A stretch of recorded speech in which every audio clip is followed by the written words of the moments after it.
నమస్కారం ఘంటారావానికి స్వాగతం. ముందుగా ప్రధానాంశాలు. క్రైస్తవంలోకి మారిన వారు ఎస్సీ హక్కులు పొందలేరు. ఏపీ హైకోర్టు తీర్పును సమర్థిస్తూ సుప్రీంకోర్టు తీర్పు.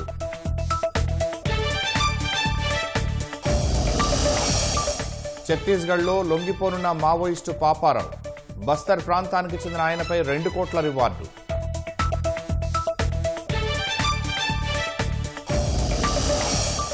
ఆర్డీటీ సేవల పునరుద్ధరణపై హర్షాతిరేకాలు. అనంతపురం జిల్లా ప్రజల అదృష్టమన్న మంత్రి సవిత.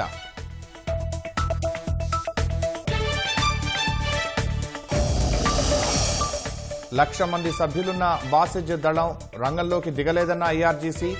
దెబ్బతీయాలని చూస్తే బదులిస్తామని హెచ్చరిక. ఇరాన్కు రష్యా ఇంటెలిజెన్స్ మద్దతిస్తోందన్న Zelensky.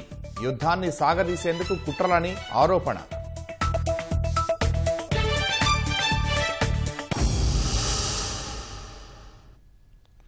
మచిలీపట్నంలోని assistant motor vehicle inspector AMVI Pilotla Lokanatha ప్రసాద్పై ఏసీబీ పంజా విసిరింది. ఆదాయానికి మించిన భారీగా ఆస్తులు కూడబెట్టారన్న ఫిర్యాదుతో ఏసీబీ అధికారులు రంగంలోకి దిగారు. ఏఎంవిఐ లోకనాథ నివాసాల్లో అధికారులు సోదాలు చేశారు. అదేవిధంగా లోకనాథ కార్యాలయంలోనూ దాదాపు 10 మంది అధికారులు తనిఖీలు చేపట్టారు. మన గౌరవ డీజీ గారు అతుల్ సింగ్ గారి ఆదేశాల మేరకు ఈరోజు నేను మరియు మా సిబ్బంది జయభారత్ రెడ్డి ఇన్స్పెక్టర్ ఎస్ఐ గారు మరియు తోటి సిబ్బందితో కలిసి ఈరోజు ఇక్కడికి రావడం జరిగింది. ఈ ఆఫీస్ అయినటువంటి డిటిఓ కృష్ణా జిల్లా ఆఫీసులో పనిచేస్తున్నటువంటి ఏఎంబిఐ లోకనాథ ప్రసాద్ ఏవిఎంగా పనిచేస్తున్నారు. ఇతను ఇక్కడ పనిచేస్తూ కొంచెం అవినీతికి పాల్పడి ఆదాయానికి మించి అక్రమాస్తులు కూడగట్టారనే సమాచారం మేరకు అతని మీద ఎఫ్ఐఆర్ రిజిస్టర్ చేయడం జరిగింది. సో దానిలో భాగంగా సెర్చెస్ కండక్ట్ చేస్తున్నారు. ఈరోజు విజయవాడ మరియు ఇక్కడ కూడా చేస్తున్నారు.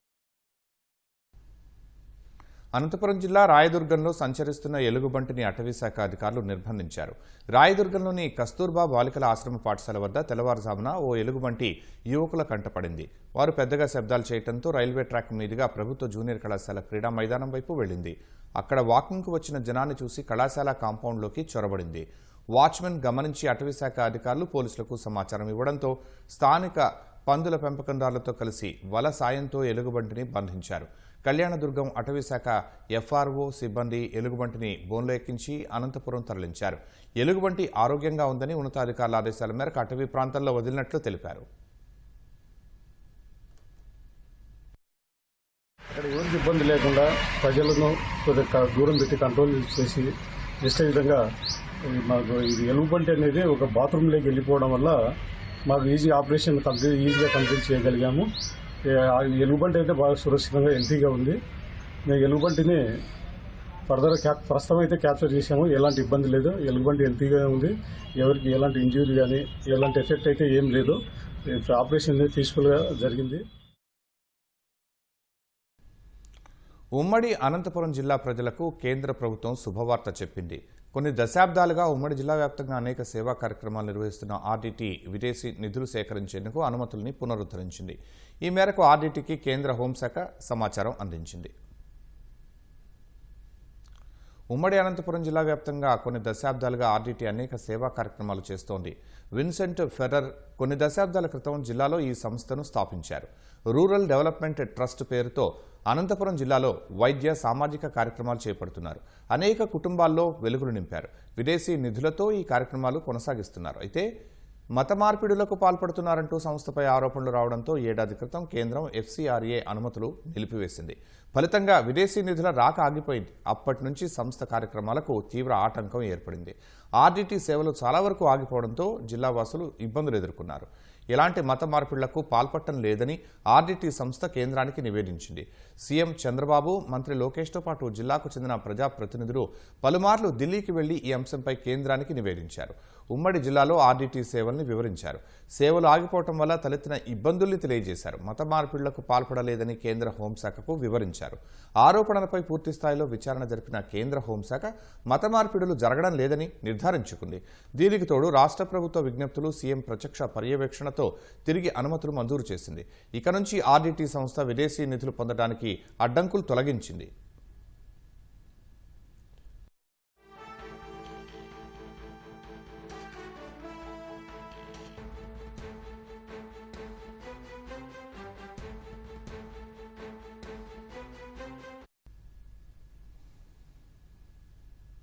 కేంద్ర ప్రభుత్వ నిర్ణయంపై సీఎం చంద్రబాబు హర్షం వ్యక్తం చేశారు. విదేశీ నిధుల సమస్య పరిష్కరించిన ప్రధాని కేంద్ర హోంమంత్రికి ప్రత్యేకంగా ధన్యవాదాలు తెలిపారు. దశాబ్దాలుగా పేదలకు ఆర్డీటీ అద్భుత సేవలు అందిస్తోందన్న ముఖ్యమంత్రి తెలుగు రాష్ట్రాల్లోని వేల గ్రామాల్లో వివిధ రకాల సేవలు అందిస్తోందని గుర్తు చేశారు. నిధుల సేకరణకు కేంద్రం అనుమతించడంతో ఇకపై సేవా కార్యక్రమాలు ఎప్పట్లాగే కొనసాగుతాయన్నారు. ప్రజల ఆకాంక్ష నెరవేర్చిన ప్రధాని కేంద్ర హోంమంత్రి ఇతర అధికారులకు మంత్రి లోకేష్ కృతజ్ఞతలు తెలిపారు.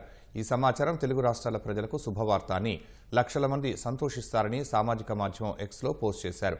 ఇకపై ఆర్డీటీ సేవలు యథావిధిగా కొనసాగుతాయని తెలిపారు. ఆర్డీటీ సేవలు నిరంతరాయంగా అందేలా చూస్తారని, గతంలో ఇచ్చిన మాట నిలబెట్టుకోవడం సంతోషంగా ఉందన్నారు.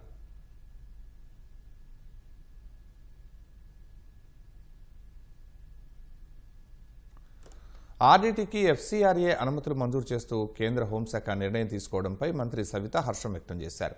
అనుమతులు మంజూరు చేసినందుకు ప్రధాని మోదీ, కేంద్ర హోంమంత్రి అమిత్ షాకు ధన్యవాదాలు తెలిపారు. సీఎం చంద్రబాబు, మంత్రి లోకేష్ కృషి వల్లే ఆర్డీటీ సేవలు తిరిగి ప్రారంభమయ్యాయన్న మంత్రి సవిత వారిద్దరికీ రుణపడి ఉంటామని తెలిపారు. అటు జిల్లాకు చెందిన ఎమ్మెల్యేలు సైతం కేంద్రానికి ధన్యవాదాలు తెలియజేశారు. మేము అధికారంలోకి రాగానే ఉమ్మడి అనంతపురం జిల్లాలో ఉన్న మంత్రులు, ఎమ్మెల్యేలు, ఎంపీలు అందరూ వెళ్ళి లోకేష్ బాబు గారి దృష్టికి, ముఖ్యమంత్రి గారి దృష్టికి చెప్పాం. సార్, కేంద్రంతో ఇది మాట్లాడాలి. గత ప్రభుత్వం దీన్ని గాలికి వదిలేసింది, అన్నీ గాలికి వదిలేశారు. మరి ఆర్డీటీ వారు చేస్తున్న సేవలను కూడా గుర్తించకుండా వారి రెన్యువల్కి ఇబ్బంది పడుతున్నారు. కొన్ని అనివార్య కారణాల వల్ల ఇది మనం మరి ప్రజలకు చాలా ఉపయోగపడే సంస్థ సార్ ఇది అని దృష్టికి తీసుకెళ్ళాం.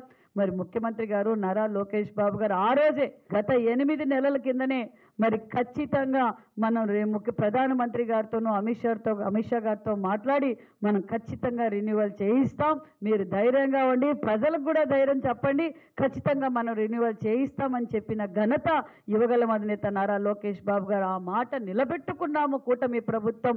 మరి ముఖ్యమంత్రి చంద్రబాబు నాయుడు గారు, మరి లోకేష్ బాబు గారు అన్న విషయం కూడా మీకు తెలియజేస్తున్నాం. ఎందుకంటే గత ప్రభుత్వంలో ఆర్డీటీని కూడా వదలలేదు వైసీపీ పార్టీ. మరి ఆర్డీటీ వారి స్థలాన్ని కూడా కబ్జా చేయాలనుకున్నారు వైసీపీ పార్టీ వారు. ఈరోజు ఆస్తుల్ని కాపాడిన వ్యక్తి కూడా యువగలం అధినేత నారా లోకేష్ బాబు గారు అన్న విషయం తెలియజేస్తున్నాం.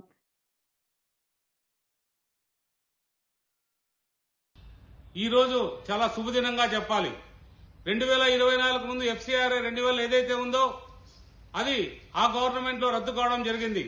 మన ప్రభుత్వం వచ్చిన తర్వాత ఈ రెన్యువల్ చేయాలనే సంకల్పంతో ఈ రెన్యువల్ కృషి చేసిన మా గౌరవనీయులు చంద్రబాబు నాయుడు గారు, అలాగే నారా లోకేష్ బాబు గారు, అలాగే మనకి సహకరిస్తున్న అమిత్ షా గారు, వీళ్ళందరూ సహకారంతో ఎఫ్సీఆర్ఏ రెన్యువల్ చేయడం జరిగింది.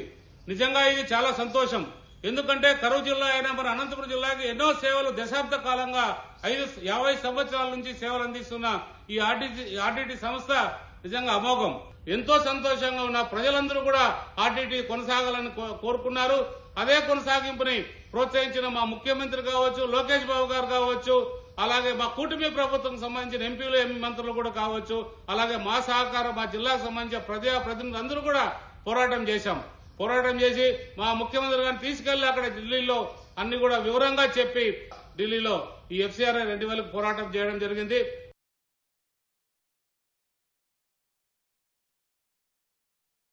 ఆర్డీటీ సంస్థ అనంతపూర్ జిల్లాకైతేమి, కర్నూలు జిల్లాలో అయితే ప్రధాన భూమిక డెవలప్మెంట్లో పోషిస్తూ ఉంది. అంటే చెక్ డ్యాములు కట్టడం అయితే ఏమి, అలాగే పేద పిల్లలకి స్కూల్స్ ఏర్పాటు చేయడం అయితే ఏమి, అలాగే హాస్పిటల్స్ కట్టించడం అయితే ఏమి, అలాగే హౌసింగ్ కానీ, అంటే కొన్ని పల్లెటూర్లలో వెనుకబడిన తరగతి వర్గాలకి హౌసింగ్ కట్టించడం అయితే గత 60 సంవత్సరాలుగా ఆర్డీటీ సంస్థ అనంతపూర్ జిల్లాలో సేవలు అందిస్తుంది. అలాంటి ఆర్డీటీ సంస్థని గత 5 ఏళ్లలో జగన్మోహన్ రెడ్డి ప్రభుత్వంలో నిర్వీర్యం చేసి ఎఫ్సీఆర్ఏ రెన్యువల్ కాకుండా చూడడం జరిగింది. ఎఫ్సీఆర్ఏ రెన్యువల్ చేసిన దానికి ప్రత్యేకంగా కేంద్ర ప్రభుత్వానికి, అలాగే మా ముఖ్యమంత్రి నారా చంద్రబాబు నాయుడు గారికి, మా యువనాయకుడు ఐటీ విద్యాశాఖ మంత్రి నారా లోకేష్ గారికి అనంతపూర్ ప్రజల తరపున ప్రత్యేకంగా ధన్యవాదాలు తెలుపుకుంటున్నాను. అనంతపూర్ ఉమ్మడి జిల్లా పేద ప్రజల బతుకుల్లో వెలుగులు నింపుతున్నటువంటి సంస్థ గత ప్రభుత్వం జగన్మోహన్ రెడ్డి గారు ముఖ్యమంత్రిగా ఉన్నప్పుడు ఆర్డిటి సంస్థకు సంబంధించిన ఎఫ్సిఆర్ఐ సమస్య రావడం జరిగింది. గత ప్రభుత్వం వైఫల్యం, కూటమి ప్రభుత్వం అధికారంలోకి వచ్చిన తర్వాత 20 నెలల్లో గౌరవ ముఖ్యమంత్రి నారా చంద్రబాబు నాయుడు గారు అనేక సార్లు ప్రధానమంత్రి నరేంద్ర మోడీ గారికి ఢిల్లీకి వెళ్లిన ప్రతిసారి అమిత్ షా గారితో మాట్లాడి ఈ సమస్య పరిష్కారానికి కృషి చేయడం జరిగింది. ఈ సందర్భంగా అనంతపురం ఉమ్మడి జిల్లా ప్రజల తరపున ఆర్డిటి ద్వారా లబ్ధి పొందిన కులాల్లో ఒక్కడిగా నారా లోకేష్ గారికి ధన్యవాదాలు, కృతజ్ఞతలు తెలియజేస్తా ఉన్నాం.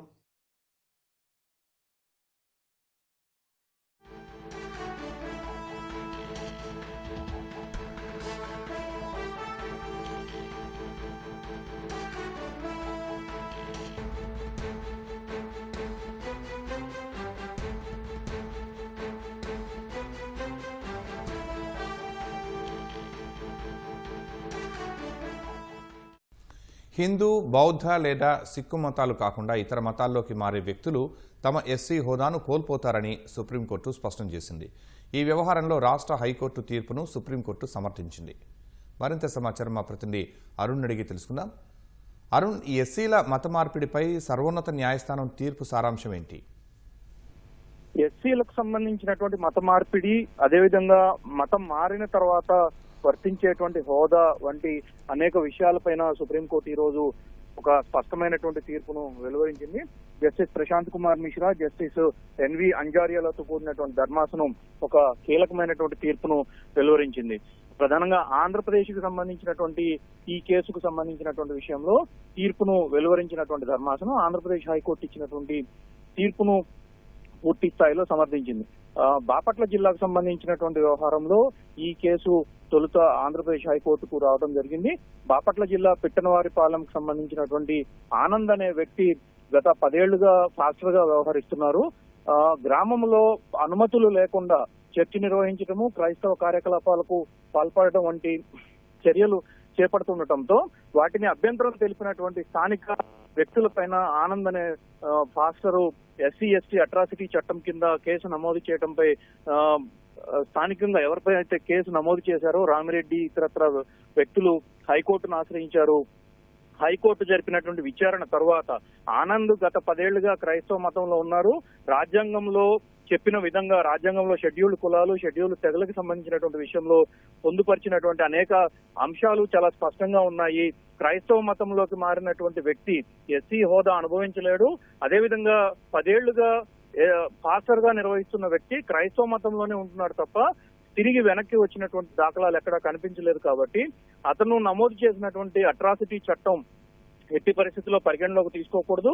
ఇది రాజ్యాంగ పరంగా చట్టవిరుద్ధమైనటువంటి వ్యవహారము. అతను నమోదు చేసినటువంటి కేసు కూడా, అతను ఇచ్చినటువంటి ఫిర్యాదు ఆధారంగా నమోదు చేసినటువంటి కేసు కూడా పూర్తి స్థాయి రాజ్యాంగ విరుద్ధము. అసలు ఎట్టి పరిస్థితుల్లోనూ కేసు నమోదు చేయడానికి అర్హత లేదు అని చెప్పి ఇతరత్ర స్థానిక నేతలు పిట్టనవారిపాలెంలో ఎవరిపైతే నమోదు చేశారో రామిరెడ్డి ఇతరత్ర వ్యక్తులు వారు ఆంధ్రప్రదేశ్ హైకోర్టు దృష్టికి తమ వాదనలను తీసుకెళ్లారు. అయితే తను ఎస్సీగా ఉన్నాను, క్రైస్తవ మతంలో ఉన్నప్పటికీ తాను ఎస్సీగానే ఉన్నాను, ఎస్సీగా తనకు హక్కులు సంక్రమిస్తాయని చెప్పి ఆనంద్ చేసినటువంటి వాదనలను హైకోర్టు తిరస్కరించింది. రామిరెడ్డి ఇతరత్ర వ్యక్తులు చేసినటువంటి వాదనలు పరిగణలోకి తీసుకున్న తర్వాత ఆంధ్రప్రదేశ్ హైకోర్టు కీలకమైనటువంటి తీర్పును వెలువరించింది. ఈ తీర్పు తర్వాత ఆనంద్ సుప్రీంకోర్టును ఆశ్రయించారు. సుప్రీంకోర్టులో దీనికి సంబంధించి పిటిషన్ దాఖలు చేశారు. ఈ పిటిషన్ పై విచారించినటువంటి justice PK Mishra, justice NV అంజారియాలతో కూడినటువంటి ధర్మాసనం ఈ రోజు తీర్పు వెలువరించింది. దీనికి సంబంధించినటువంటి విషయంలో ఆంధ్రప్రదేశ్ హైకోర్టు ఇచ్చినటువంటి తీర్పును పూర్తి స్థాయిలో సమర్థిస్తూ ఎట్టి పరిస్థితుల్లో కూడా రాజ్యాంగంలో పొందుపరిచినటువంటి విధానంలో, రాజ్యాంగంలో ఇందుకు సంబంధించి మత మార్పిడులు, అదేవిధంగా ఎస్సీ హోదా అనుభవము, వాటికి సంబంధించిన హోదాలు అనుభవించేటువంటి విషయము, వీటన్నిటిపైన కీలకమైనటువంటి తీర్పులు, కీలకమైనటువంటి ఆదేశాలన్నీ రాజ్యాంగంలో పొందుపరిచి ఉన్నాయి. కేవలం హిందూ, బౌద్ధిజము, అదేవిధంగా సిక్కుకు సంబంధించినటువంటి దీంట్లో ఈ 3 మతాల్లోనే కులాలకు సంబంధించినటువంటి ప్రస్తావన ఉంది. ఈ 3 మతాల్లోనే కులాలకు సంబంధించినటువంటి వివరాలన్నీ పొందుపరిచి ఉన్నాయి. కాబట్టి ఈ 3 మతాలు కాకుండా మరే మతంలోకి మారినప్పటికీ ఆ మారిన వెంటనే ఆ ఎస్సీకి సంబంధించినటువంటి హోదా మొత్తం పూర్తిగా రద్దయిపోతుందని చెప్పి సుప్రీంకోర్టు స్పష్టం చేసింది. ఈ మేరకు తుది తీర్పును వెలువరించింది.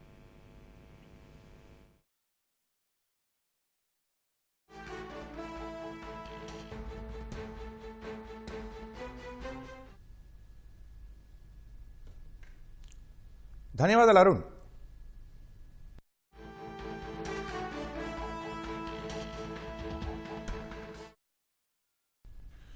విజయవాడలో కృష్ణానదికి వచ్చే వరద నుంచి నదీ పరివాహక ప్రాంత ప్రజలకు రక్షణ కల్పించేందుకు రిటైనింగ్ వాల్ ఎంతో కీలకం. అయితే రామలింగేశ్వర నగర్ నుంచి యనమల కుదురు సరిహద్దు ప్రాంతం వరకు 400 మీటర్ల మేర రిటైనింగ్ వాల్ నిర్మించకుండా వైసీపీ ప్రభుత్వం నిర్లక్ష్యం వహించింది. దీంతో వరదలకు రామలింగేశ్వర నగర్, యనమల కుదురు ప్రాంతాల్లోని అనేక కాలనీలు ముంపున గురయ్యాయి.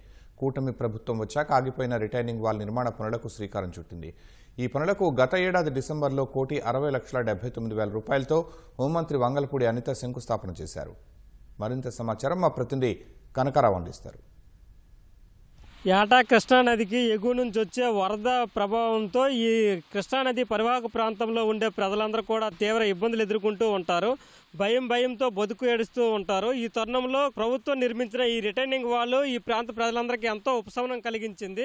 గత వైసీపీ ప్రభుత్వం మాత్రం కొంత 400 మీటర్ల వరకు ఈ రిటైనింగ్ వాల్ నిర్మాణంలో నిర్లక్ష్యం ప్రదర్శించింది. దీంతో 2024లో వచ్చిన వరదలకు కూడా ఈ ప్రాంత ప్రజల్లో అనేక ఇళ్లు మునిగిపోయి తీవ్ర ఇబ్బందులు ఎదుర్కొన్న పరిస్థితి ఉంది. దీన్ని గుర్తించిన కూటమి ప్రభుత్వం అధికారంలోకి వచ్చిన తర్వాత దీనికి సంబంధించి 1,61,00,000 రూపాయలతో అంచనాలు సిద్ధం చేసింది. అందులో భాగంగానే ఈ రిటర్నింగ్ వాల్ ఈ పెండింగ్ పని ఏదైతే ఉందో ఈ పని పూర్తి చేసేందుకు కూడా శంకుస్థాపన చేశారు.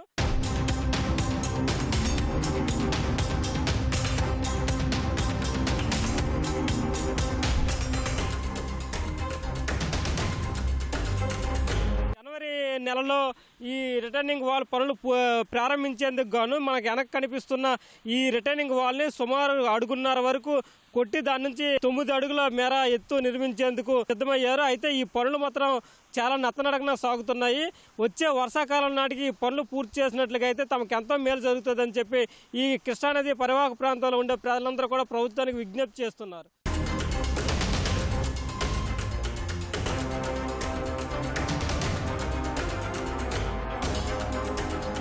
రామలింగేశ్వర నగర్ రుద్రభూమి దగ్గర యనమల కుదురు సరిహద్దు నుండి రుద్రభూమి వరకు కూటమి ప్రభుత్వం వచ్చిన తర్వాత ఈ 1,61,00,000 రూపాయలు ఈ కృష్ణానది ప్రాంతంలో ఈ రిటైనింగ్ వాల్ ఆ తర్వాత వచ్చిన వైసీపీ ప్రభుత్వం నిర్లక్ష్యం చేసింది.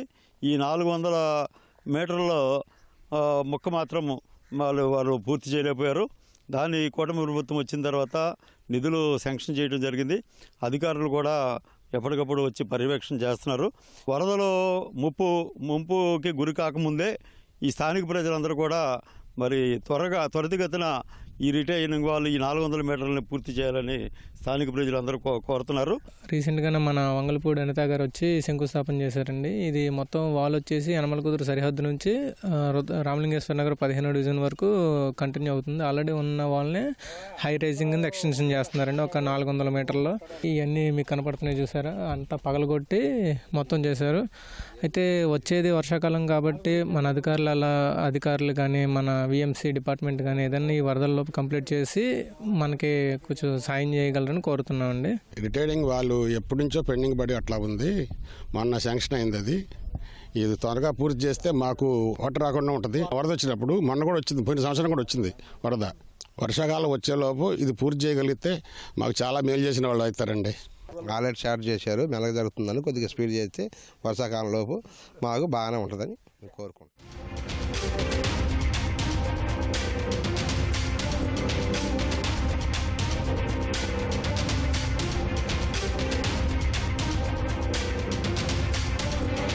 మన వెనక కనిపిస్తున్న రిటైనింగ్ వాల్ సుమారు 8 అడుగు ఎత్తులో ఉంది. తర్వాత ఉన్న ఈ 400 మీటర్లు మాత్రం పూర్తిగా డౌన్కి ఉంది. దీంతో ఈ రామలింగేశ్వర నగర్ ప్రాంతం అదేవిధంగా యనమల కుదురు ప్రాంతంలోకి భారీ వరద కృష్ణానదికి వచ్చినప్పుడు ఆ వరద అనేది ఇళ్లలోకి ప్రవేశిస్తుంది. దీంతో ఈ స్థానికంగా ఉండే ఈ నదీ పరివాహక ప్రాంత ప్రజలు తీవ్ర ఇబ్బందులు అయితే ఎదుర్కొంటున్నారు. ఈ పనిని గుర్తించిన కూటమి ప్రభుత్వం పనులైతే ప్రారంభించింది. ఏదైతే మన వెనక కనిపిస్తుందో ఆ పని ప్రారంభించింది. అయితే గత 2 నెలల నుంచి మాత్రం పనులు నిలిచిపోయాయి. ఆగిపోయాయి. దీంతో ఈ స్థానిక ప్రజలు ఆందోళన వ్యక్తం చేస్తున్నారు. ఎందుకంటే వచ్చే వర్షాకాలం నాటికి ఈ పనులు కానీ పూర్తయినట్లయితే తమకు ఎంతో మేలు జరుగుతుందని, భారీ వరద కృష్ణానదికి వచ్చినా సరే మాకు ఎలాంటి ముప్పు ఉండదని చెప్పేసి ఈ స్థానిక ప్రజలు ప్రభుత్వానికి విజ్ఞప్తి చేస్తున్నారు. వీలైనంత త్వరగా ఈ పనులు పూర్తి చేయాలని చెప్పి కోరుతున్నారు.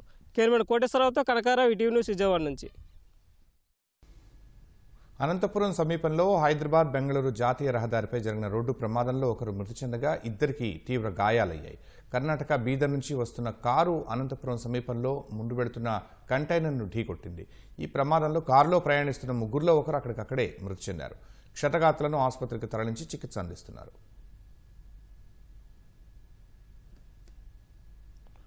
భర్తను అన్యాయంగా నిర్బంధించారంటూ మాచవరం పోలీస్ స్టేషన్ ఎదుట ఓ మహిళ ఆందోళన చేపట్టింది. తన భర్త నరసింహంను పోలీసులు అదుపులోకి తీసుకుని 2 రోజులుగా ఇబ్బంది పెడుతున్నారంటూ మహిళ ఆరోపించింది. బంధువుల వివాదానికి సంబంధించిన కేసులో అన్యాయంగా ఇరికించారని వాపోయింది. భర్తను విడిచిపెట్టాలని స్టేషన్ ముందు చిన్న పాపతో కలిసి నిరసనకు దిగింది. అధికారులతో మాట్లాడిన తర్వాత ఎటకేలకు తన భర్తను రిలీజ్ చేసినట్లు తెలిపింది.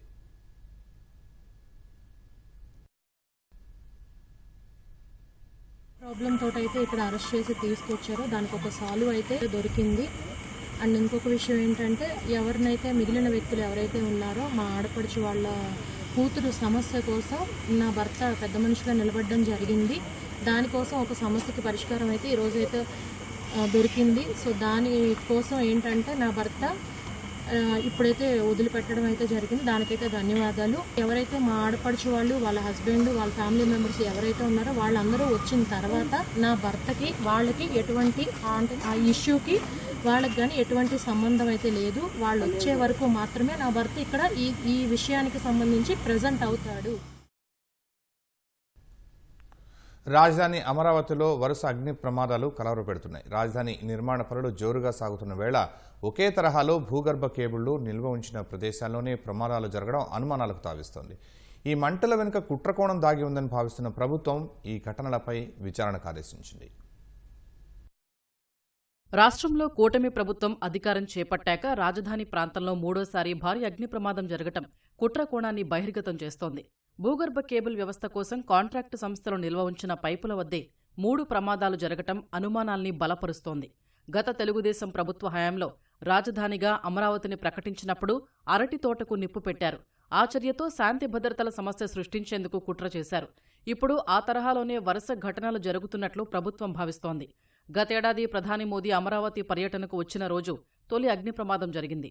మధ్యాహ్నం వేళ మోదీ ప్రసంగించేప్పుడు ప్రమాదం జరగడంపై కేంద్ర నిఘా వర్గాలు విచారణ చేపట్టాయి.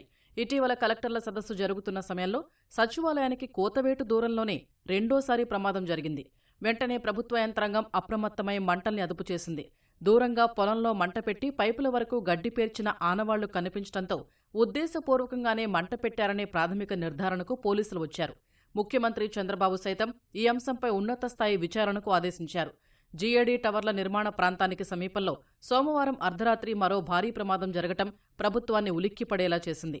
కొన్ని రోజులుగా వర్షం కురిసి ఇంకా తడిగానే ఉన్న ప్రదేశంలో అంత భారీ ప్రమాదం ఉద్దేశపూర్వకమేనని ఆరోపణలు వస్తున్నాయి.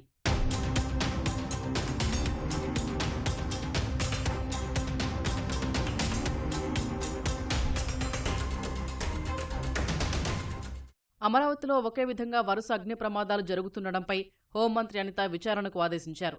ఆర్సెలర్ మిత్తల పరిశ్రమ భూమి పూజ ఘనంగా జరిగిందని, ఇది ఓర్వలేక రాజధానిలో పైపులకు నిప్పు పెట్టారనే అనుమానాలు ఉన్నట్లు చెప్పారు. పోలీసు శాఖ అన్ని కోణాల్లో విచారణ చేస్తోందన్నారు. రాజధాని అమరావతిపై ఎవరు కుట్రలు పన్నినా ఉపేక్షించేది లేదని హెచ్చరించారు. ప్రమాదకర పరిస్థితుల్లో అంతిమయాత్ర సాగించాల్సి వస్తోందని నెల్లూరు జిల్లా ఇందుకూరుపేట మండలం గంగపట్నం పల్లిపాలెం గ్రామస్తులు ఆవేదన వ్యక్తం చేస్తున్నారు. ఉప్పుటేరుపై ఉన్న బ్రిడ్జి 7 ఏళ్ల క్రితం పెన్నా వరదలకు కూలిపోగా అప్పటి నుంచి ప్రమాదకర పరిస్థితుల్లో రాకపోకలు సాగిస్తున్నారు. ఎవరైనా మరణిస్తే అంత్యక్రియలు చేసేందుకు అష్టకష్టాలు పడుతున్నారు.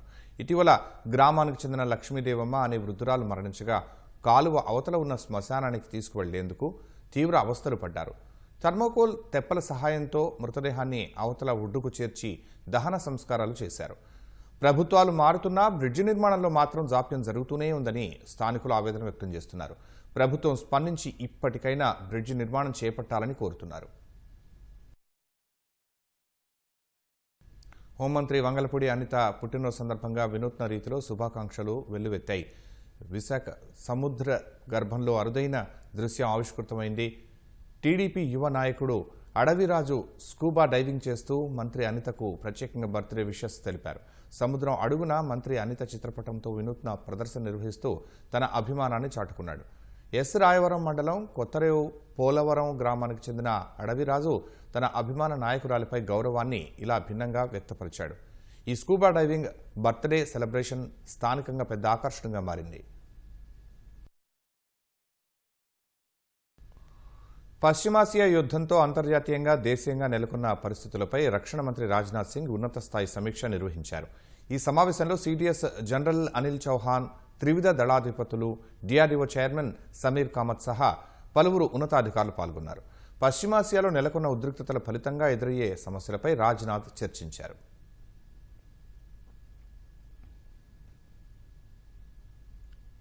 పశ్చిమాసియాలో భీకర పోరు కొనసాగుతోంది. ఇరాన్కు చెందిన ఇస్లామిక్ రెవల్యూషనరీ గార్డ్ కోర్ తమ ప్రతీకార దాడులను మరింత తీవ్రతరం చేసింది. ఇజ్రాయెల్లోని కీలక ప్రాంతాలతో పాటు పశ్చిమాసియాలోని పలు అమెరికా సైనిక స్థావరాలను ఇరాన్ లక్ష్యంగా చేసుకుంది. ఇజ్రాయెల్లోని అత్యంత సున్నిత ప్రాంతాలైన డిమోనా, టెలవీవ్, పోర్ట్ సిటీ, ఐలాట్లపై క్షిపణులు, డ్రోన్లతో దాడులు చేసినట్లు ఐఆర్జీసీ తెలిపింది. ఇజ్రాయెల్లో అణు రియాక్టర్ ఉన్న ప్రాంతం డిమోనాను ఇరాన్ లక్ష్యంగా చేసుకోవడం ఇటీవల కాలంలో ఇది రెండోసారి. గతంలో చేసిన దాడిలో డిమోనా, అరాద్ నగరాల్లో 200 మందికి పైగా ప్రాణాలు కోల్పోయారని ఐఆర్జీసీ పేర్కొంది. గత నెల చివర్లో ఇజ్రాయెల్, అమెరికా తమపై చేసిన దాడులకు ఇది ప్రతీకార చర్య అని తెలిపింది. లక్షలాది మంది సభ్యులున్న తమ వాలంటీర్ దళం బాసిజ్ ఇంకా రంగంలోకి దిగలేదని, శత్రువులు తమను దెబ్బతీయాలని చూస్తే రెప్పపాటులో మరింత భారీ దాడులతో బదులిస్తామని హెచ్చరించింది.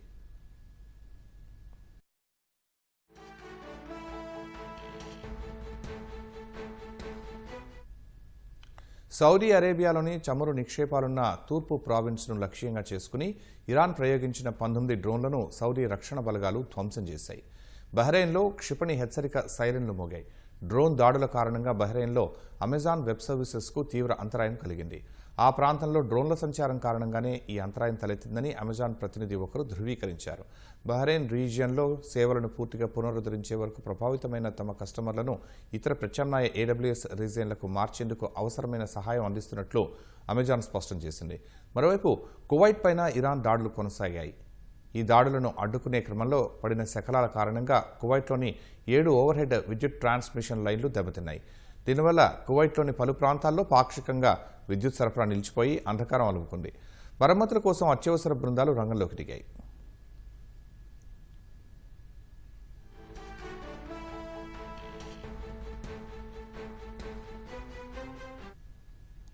మరోవైపు ఇరాన్లోని డ్రోన్ మౌలిక సదుపాయాలు, క్షిపణి లాంచ్ ప్యాడ్లు, కీలక కేంద్రాలపై తాము దాడులు చేసినట్లు అమెరికా సెంట్రల్ కమాండ్ వెల్లడించింది. ఇందుకు సంబంధించిన వీడియోలను కూడా విడుదల చేసింది. ఇరాన్ రాజధాని టెహ్రాన్లోని మౌలిక సదుపాయాలతో పాటు ఇస్లామిక్ రెవల్యూషనరీ గార్డ్ కోర్ స్థావరాలపై దాడులు జరిపినట్లు ఇజ్రాయెల్ డిఫెన్స్ ఫోర్సెస్ తెలిపింది. ఇరాన్ రక్షణ మంత్రిత్వ శాఖకు చెందిన క్షిపణి తయారీ కేంద్రం, ఐఆర్జీసీకి చెందిన ఖుద్స్ ఫోర్స్ మిలిటరీ బేస్లను సైతం ధ్వంసం చేసినట్లు టైమ్స్ ఆఫ్ ఇజ్రాయెల్ నివేదించింది.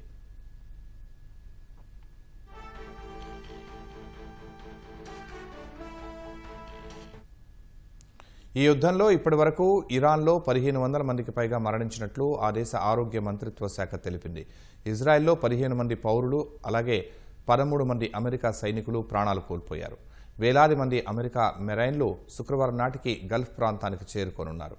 ఇరాన్ చమురు వ్యవస్థకు అత్యంత కీలకమైన ఖర్గ్ ద్వీపాన్ని ఆక్రమించుకునే వ్యూహంతోనే చర్చల పేరుతో కవర్ చేస్తూ అమెరికా తన దళాలను మోహరిస్తోందని న్యూయార్క్కు చెందిన సౌఫాన్ సెంటర్ విశ్లేషించింది. ఒకవేళ అమెరికా దళాలు గల్ఫ్ ప్రాంతంలో దిగితే పర్షియన్ గల్ఫ్ ప్రాంతంలో మందుపాతరలు అమర్చుతామని ఇరాన్ తీవ్రంగా హెచ్చరించింది.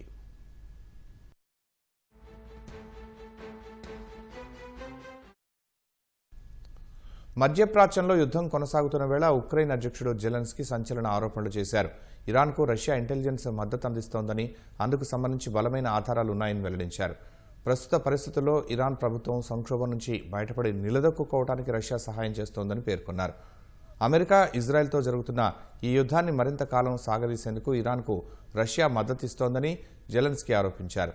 త్వరలోనే ఉక్రెయిన్ లక్ష్యంగా ఒక భారీ దాడికి రష్యా సన్నాహాలు చేస్తున్నట్లు తమ ఇంటెలిజెన్స్ వర్గాలకు పక్కా సమాచారం ఉందని జెలెన్స్కీ తెలిపారు.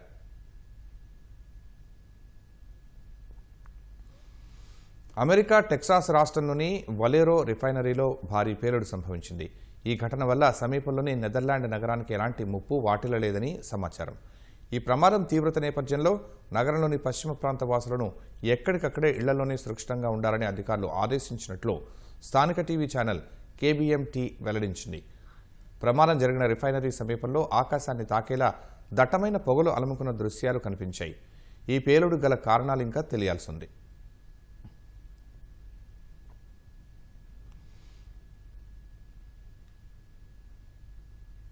లోక్సభ దేశంలో అన్ని రాష్ట్రాల అసెంబ్లీ స్థానాలను 50% పెంచాలని కేంద్ర ప్రభుత్వం నిర్ణయం తీసుకుంది. దీని ప్రకారం లోక్సభ స్థానాలు 543 నుంచి 816కి పెరుగుతాయి. ఆంధ్రప్రదేశ్లో శాసనసభ నియోజకవర్గాలు 263కు, తెలంగాణలో 179కి చేరతాయి. నియోజకవర్గాల పునర్విభజన 2029 ఎన్నికల నుంచి అమల్లోకి వచ్చేలా బిల్లు తెచ్చేందుకు కేంద్రం సన్నద్ధమవుతోంది. లోక్సభ దేశంలో అన్ని రాష్ట్రాల అసెంబ్లీ స్థానాల్ని 50% పెంచాలని కేంద్ర ప్రభుత్వం నిర్ణయం తీసుకుంది. ఈ మేరకు బిల్లును ప్రస్తుత పార్లమెంటు సమావేశాల్లోనే ప్రవేశపెట్టడానికి సిద్ధమైనట్లు తెలిసింది. దీని ప్రకారం లోక్సభ స్థానాలు 543 నుంచి 816కు పెరుగుతాయి. దేశవ్యాప్తంగా 4123 ఉన్న అసెంబ్లీ స్థానాలు 6185కు చేరతాయి. ఆంధ్రప్రదేశ్లో ప్రస్తుతం ఉన్న 175 ఎమ్మెల్యే స్థానాలు 263కు, తెలంగాణలో ప్రస్తుత 119 అసెంబ్లీ స్థానాలు 179కి పెరుగుతాయి. ఏపీలో లోక్సభ స్థానాలు 25 నుంచి 38కి, తెలంగాణలో 17 నుంచి 26కి చేరే అవకాశం ఉంది. ఈ విషయాన్ని నిన్న సాయంత్రం ఎన్డీఏ సమావేశంలో భాగస్వామ్య పక్షాలకు కేంద్రం చెప్పినట్లు తెలిసింది. కేంద్ర హోంమంత్రి అమిత్ షా, పార్లమెంటరీ వ్యవహారాల మంత్రి కిరణ్ రిజిజు, న్యాయశాఖ మంత్రి అర్జున్ రామ్ మేఘవాల్ నేతృత్వంలో ఈ సమావేశం జరిగింది. కాంగ్రెసేతర విపక్షాలతోనూ విడిగా సమావేశం నిర్వహించారు. కాంగ్రెస్తోనూ అమిత్ షా మాట్లాడే అవకాశం ఉంది. నియోజకవర్గాల సంఖ్య పెంచడానికి వీలుగా ముందుగా మహిళా రిజర్వేషన్ చట్టం, డీలిమిటేషన్ చట్టాలకు సవరణలు ప్రతిపాదిస్తూ ఈ పార్లమెంటు సమావేశాల్లో బిల్లులు తీసుకురాబోతున్నట్లు తెలిసింది. లోక్సభలో ఇందుకు సంబంధించిన బిల్లు ఆమోదం పొందిన తర్వాత కేంద్ర ప్రభుత్వం డీలిమిటేషన్ కమిషన్ ఏర్పాటు చేయనుంది. చకచకా సీట్ల పెంపు కార్యక్రమం పూర్తి చేసి 2029 ఎన్నికల్లో అమలు చేయనున్నట్లు తెలుస్తోంది. సీట్ల పెంపు దామాషా ప్రకారం ఎస్సీ, ఎస్టీ రిజర్వేషన్లు కూడా పెరుగుతాయని సమాచారం. 2023 సెప్టెంబర్లో ఆమోదించిన బిల్లు ప్రకారం 2034 నుంచి మహిళలకు 33% రిజర్వేషన్లు అమల్లోకి రావాల్సి ఉంది. రాజ్యాంగ అధికరణలో 173, 81(3) ప్రకారం 2026 తర్వాత ప్రచురించే జనాభా లెక్కల ఆధారంగా దేశంలో నియోజకవర్గాల పునర్విభజన చెయ్యాలని నిబంధన ఉంది. అందుకే కేంద్రం మహిళా రిజర్వేషన్ల అమలును 2034 నుంచి అమల్లోకి తెస్తుందని ఇప్పటి వరకు భావించారు. ఇప్పుడు జనగణన 2027 మార్చి 1 కల్లా పూర్తి కానుండడంతో ప్రాథమిక జనాభా లెక్కల వివరాలు ప్రకటించి ఆ వెంటనే నియోజకవర్గాల పునర్విభజన చేపట్టొచ్చు. ఈ అంశంపై అన్ని పార్టీల మద్దతు కూడగట్టే ప్రయత్నాల్ని కేంద్ర ప్రభుత్వం మొదలుపెట్టింది. జనగణన తర్వాత వచ్చిన లెక్కల ఆధారంగా దామాషా ప్రకారం సీట్ల పెంపునకు అనుమతిస్తే ఉత్తర, దక్షిణ భారత్ మధ్య తేడా వచ్చే అవకాశం ఉందని తొలి నుంచి దక్షిణాది రాజకీయ పార్టీలు ఆందోళన వ్యక్తం చేస్తున్నాయి. ఈ నేపథ్యంలో అన్ని రాష్ట్రాల్లో సగటున లోక్సభ, అసెంబ్లీ సీట్లను 50% పెంచాలని నిర్ణయించినట్లు తెలిసింది. దీనివల్ల అన్ని రాష్ట్రాలకు ఇప్పుడున్న రాజకీయ ప్రాతినిధ్యం యథాతథంగా కొనసాగే అవకాశం ఉంటుందని సమాచారం. కేంద్ర ప్రభుత్వ ప్రతిపాదనపై స్పందించడానికి రాజ్యసభలో విపక్ష నేత మల్లికార్జున ఖర్గే నేతృత్వంలో విపక్ష నాయకులు నేడు సమావేశం కానున్నారు.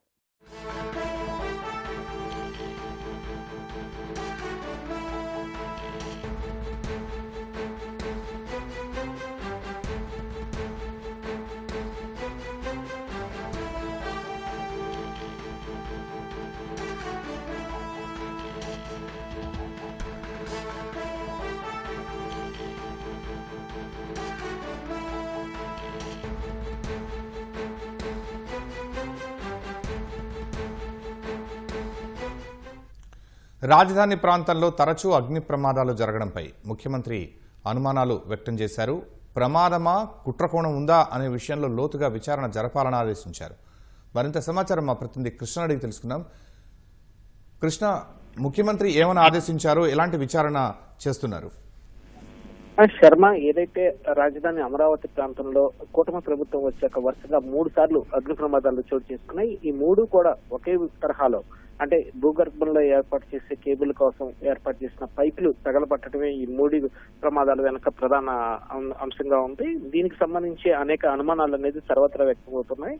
ఈ ఉదయం ఈ రాజధానిలో గత రాత్రి ఏదైతే పెద్ద ఎత్తున మంటలు ఎగిసిపట్టడం, పైపులు దగ్ధమవటం, మెగా సంస్థకు చెందిన ఒక చోట నిల్వ ఉంచిన ఈ పైపులకి సంబంధించి మంటలు అంటుకుని పెద్ద ఎత్తున తగలబట్టడం వంటి ఘటన పైన ముఖ్యమంత్రి చంద్రబాబు తెలుసుకున్నారు. దీనికి సంబంధించి ఆయన అధికారులను వివరణ కూడా అడగటం జరిగింది. అయితే అధికారులు ఇచ్చిన వివరణ ప్రకారం ముఖ్యమంత్రి చంద్రబాబు ఇందులో కుట్రకోణం ఉందా అనే దాని మీద అనుమానాలు సీఎంఏ స్వయంగా వ్యక్తం చేసినట్టుగా సమాచారం ఉంటుంది. ఇది ప్రమాదమా లేకపోతే కుట్రకోణం ఉందా అనే విషయంలో లోతుగా విచారం జరపాలని కూడా ఆయన అధికారులకు స్పష్టమైన ఆదేశాలు జారీ చేశారు.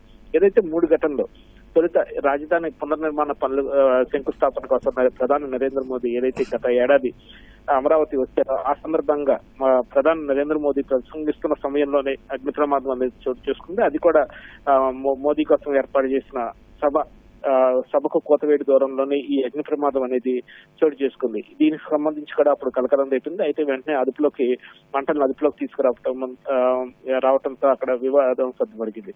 ఆ తర్వాత ఇటీవల ఏదైతే కలెక్టర్ల సదస్సు 2 రోజుల పాటు కలెక్టర్ సదస్సు ఏర్పాటు చేశారో, రాష్ట్ర పరిపాలనకు సంబంధించి అధికార యంత్రాంగం మొత్తం ఒక చోట ఉన్న సమయంలోనే తొలి రోజు కలెక్టర్ల సదస్సు సందర్భంగానే ఇక్కడ వెలగపూడి వద్ద మరోసారి రెండో ఘటన చోటు చేసుకుంది. అక్కడ కూడా ఎల్ఎన్టీ సంస్థకు చెందిన పైపులు ఏదైతే ఈ భూగర్భంలో ఏర్పాటు చేసే కేబుల్ కోసం ఏర్పాటు చేసిన పైపులు కూడా పెద్ద ఎత్తున తగలబట్టడం అనేది రెండో ఘటన చోటు చేసుకుంది. దానికి సంబంధించి మరుసటి రోజు కలెక్టర్ల సదస్సులో కూడా ముఖ్యమంత్రి స్వయంగా కొన్ని కీలక వ్యాఖ్యలు చేశారు. దీని మీద ఉన్నత స్థాయి విచారణకు ఆదేశించడంతో పాటు కూడా ఏదైతే గతంలో ఇక్కడ రాజధాని అమరావతిని రాజధాని ప్రాంతంగా ప్రకటించినప్పుడు ఇక్కడ శాంతి భద్రతలకు విఘాతం కలిగించేలాగా కొందరు అరటి తోటకి నిప్పట్టిన ఘటనలో సీఎంఏ స్వయంగా గుర్తు చేయడం జరిగింది. అలాంటి ఘటనలో ఇక్కడ ఉన్న దృష్ట్యా ఆ కుట్ర కోణంలో కూడా దర్యాప్తు చేయాలని చెప్పి కూడా స్పష్టమైన ఆదేశాలు సీఎం జారీ చేయడం జరిగింది.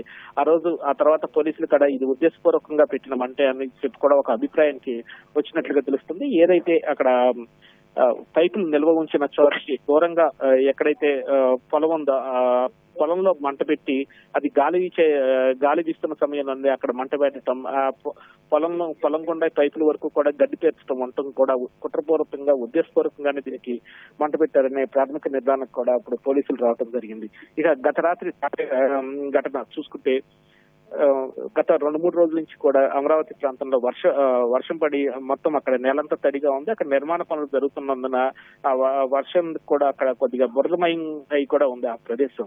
అలాంటి ప్రదేశంలో ఉన్నట్టుండి రాత్రిపూట, అది వేసవి ఇంకా మధ్యాహ్నం పూట కాకుండా రాత్రిపూట ఆ సమయంలో మంటలో పెద్ద ఎత్తున చెలరేగటం అనేది ఖచ్చితంగా ఇది కుట్రకోణం అనే అనుమానాలు అయితే పెద్ద ఎత్తున వ్యక్తమయ్యాయి. దీనికి సంబంధించి సీఎం కూడా ఇదే విషయాన్ని అధికారుల వద్ద ప్రస్తావించి ఇది లోతుగా విచారణ జరిపి నివేదిక ఇవ్వాలని చెప్పి ఆదేశించారు. ఇప్పటికీ 3 ఘటనల్లో వివిధ కాంట్రాక్ట్ సంస్థలకు చెందిన నిర్మాణ సామాగ్రి దగ్ధమవటం పట్ల ఆయన విచారం వ్యక్తం చేశారు. సాయంత్రం ఇదే అంశం మీద సిఆర్డీఏ అధికారులు, పోలీసు ఉన్నతాధికారులతో కూడా ఉన్నత స్థాయి సమీక్ష సీఎం నిర్వహించనున్నారు. శర్మ, ధన్యవాదాలు కృష్ణ.